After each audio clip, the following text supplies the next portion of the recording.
somewhere along the way, we started calling it content. Content. Like a container.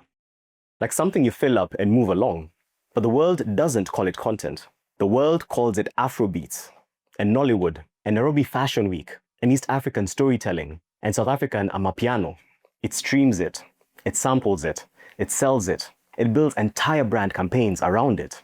Africa is the most culturally generative continent on the planet. We produce more original creative output per capita than anywhere else. And we've been doing it for centuries. So my question today is, at what point do we stop producing culture for the world and start owning the economics of it? Let me put some numbers to this, because I want you to feel the scale of what we're actually talking about. Afrobeats listeners grew 22% globally in 2025. Streaming scaled over 5,000 in 5 years on Spotify. The Grammys created a whole new category for African music because the existing categories literally couldn't contain it. Nollywood produces around 2,500 films a year, the second largest film industry in the world by output. Nigerian artists generated over $42 million from Spotify streams alone in 2025, 5.6% of GDP. That's Kenya's creative sector contribution, growing 60% faster than the rest of the economy. This is not emerging. This is not a promising sector. This is already one of the most significant economic forces on the continent. We just haven't fully claimed it yet.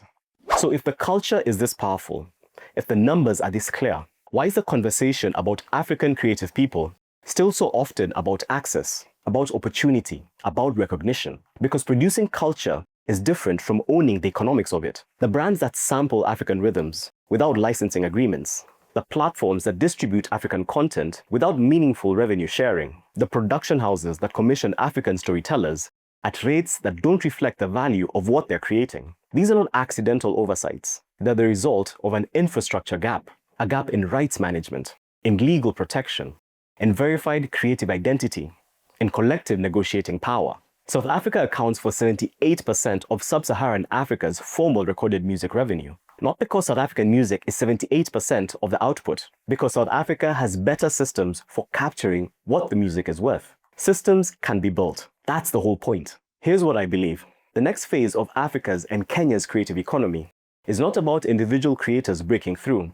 It's about a generation of creators who are organized, verified, and collectively powerful enough to change the terms. When a brand knows they can find the right verified creator for the right community, by audience profile, by language, by track record, they pay better, brief better, and build longer partnerships because the relationship has a foundation. When creators know their rights, understand their value, and have the infrastructure to protect and monetize what they make, they negotiate differently. They build businesses, not just audiences. And when creative professionals, musicians, filmmakers, designers, content creators are recognized as economic actors and organized as a community, they can engage with institutions, with governments, with multinationals on equal terms. We've been producing world-class culture for centuries. The moment we build the infrastructure to match the talent is the moment the economics change permanently. They call it content.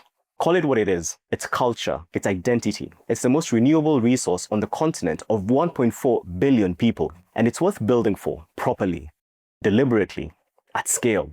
That's the work. That's what this series is about. See you in the next one.